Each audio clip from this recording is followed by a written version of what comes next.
Muy difícilmente podríamos pensar en acuerdos durante la etapa preelectoral rumbo a la carrera presidencial, y lo digo con pena pero también con mucho realismo. Creo que así es, y eso nos obliga a nosotros a poner una visión de corto plazo. Si nosotros tuviéramos que plantear prioridades, sin duda este gran acuerdo podría incluir las reformas en materia de seguridad, la creación del mando único de policía a nivel estatal, la conclusión de las reformas en materia de justicia penal y oral que se han aprobado ya a nivel constitucional. Eso por lo que hace a la seguridad pública, por lo que hace a la materia económica, una reforma laboral en los términos planteados por la iniciativa que ya hemos presentado, quizás haciendo de lado esta diferencia que tenemos profunda en materia de privilegios sindicales, y una segunda reforma de segunda generación en materia petrolera, quizás para permitir la maquila en refinación y la participación de los particulares en la transportación de crudo petrolíferos por ducto. Por otra parte, una reforma que consolide la modernización educativa y que la plasme en ley más allá del tránsito sexenal. Y en cuarto lugar, una reforma política que le dé el poder al ciudadano en los términos que tuve oportunidad también de mencionar. ¿Qué país quisiéramos entregarle al próximo presidente? Yo recordaría una frase de Carlos Castillo, que nos la decía nos la recordaba cuando éramos oposición. Él nos decía muy bien que no teníamos vocación de arqueólogos y no aspirábamos a gobernar un país en ruinas. Por lo tanto, nuestra responsabilidad era precisamente construir un mejor país para recibirlo en esas condiciones. Y es lo que esperaríamos que ocurriera. Ojalá que entráramos todos en esa dinámica, no pensando en que la desgracia del gobierno en turno es la fortuna de la oposición en la elección, sino pensando precisamente en la posibilidad de construir un mejor país y de que ese sea el legado con independencia de quién gobierne el próximo sexenio. Y la tercera pregunta va precisamente en el corazón de ese tema, porque son las bombas de tiempo que están incrustadas en nuestro sistema financiero y en la realidad de nuestro país. Si vemos las estadísticas del crecimiento de la deuda pública, podremos advertir que inicialmente podríamos llegar a 2015 con una deuda pública que representaría más del 50% de nuestro Producto Interno Bruto. Eso sin duda nos pondría en condiciones de altísima vulnerabilidad si no hacemos nada. ¿Qué podríamos hacer? ¿Qué proponemos? Reformas similares a las que se hicieron en la ley de LIST.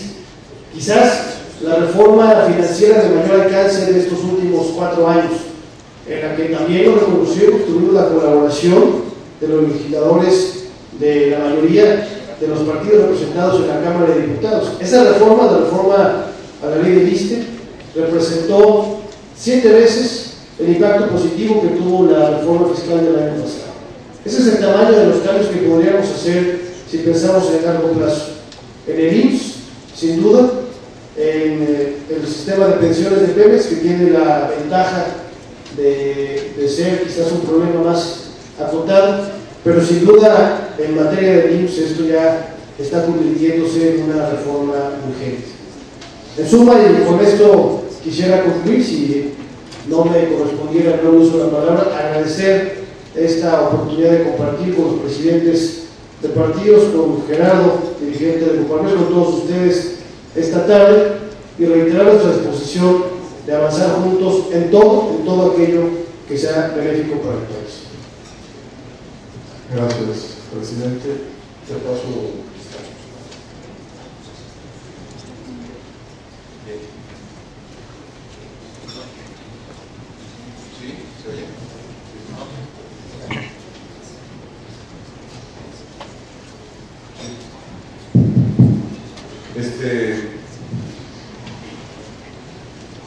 Desde luego que yo sí creo que existen condiciones en el país para un gran pacto nacional, para un gran acuerdo de Estado. Desde luego que creo que existen condiciones para que las principales fuerzas políticas, las fuerzas económicas y fuerzas sociales muy bien identificadas pudieran construir el nuevo pacto que le diera surgimiento al nuevo país. El gran problema es que el pacto anterior se ha agotado y se quiere gobernar sobre la base o sobre las bases del viejo pacto. Ese ya se agotó, ese ya no sirve. ¿Quieren una evidencia de que ese ya no sirve? Hay regiones enteras del país en donde no gobierna el Estado nacional, donde gobiernan poderes fácticos, regiones grandes, completas, donde está ausente el Estado, donde las leyes que rigen no son las leyes del Estado nacional. Bueno, y puedo mencionar otras evidencias de que las reglas, las formas, las normas del viejo pacto ya se han agotado y que por lo tanto hay necesidad de un nuevo pacto nacional, de un pacto de Estado. Claro que hay condiciones. Bueno, tan hay condiciones es que vivimos en una permanente crisis, constante crisis, no solamente crisis económica. La generación de los ninis es resultado de permanentes crisis económicas. Hay una crisis de credibilidad de las autoridades. Hay una crisis política.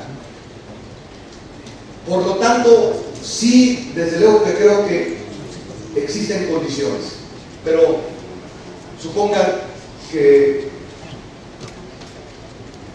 compartía con César cuando dice hay que ser objetivos y realistas. Bueno, César piensa o Beatriz piensa que no hay condiciones, pues que hay que crear las condiciones. Hay que crear las condiciones porque es una necesidad el pacto de Estado al que hemos estado haciendo referencia. Si no se da ese pacto, difícilmente saldremos adelante. Estamos extraviados como país, no tenemos rumbo como país. Y se puede resolver en los próximos días el presupuesto de egresos. Y se puede resolver el problema de la ley de ingresos. De verdad, pero eso no va a ser la respuesta estructural que necesita el país. Eso no permite encontrar rumbo al país.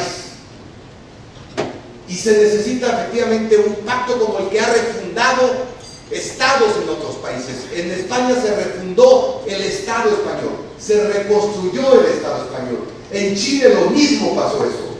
Se dejó el Estado del caudillo para construir un Estado de instituciones democráticas.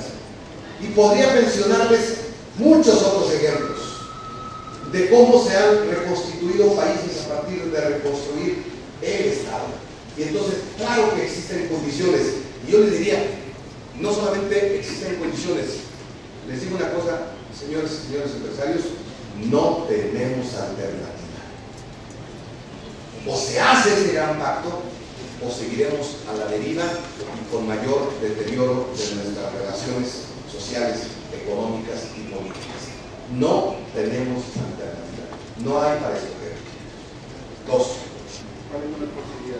¿Se puede entonces, dice la tercera pregunta, ¿se puede entonces sacrificar programas en aras de un acuerdo de Estado? Pues desde luego. No hay acuerdos entre diferentes en donde no haya posibilidad de que concedan los diferentes para lograr un acuerdo común.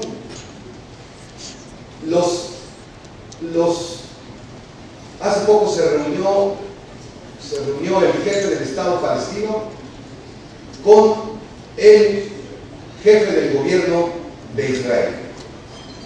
¿Cuántos años tienen en pleito los judíos y los árabes? Siglos.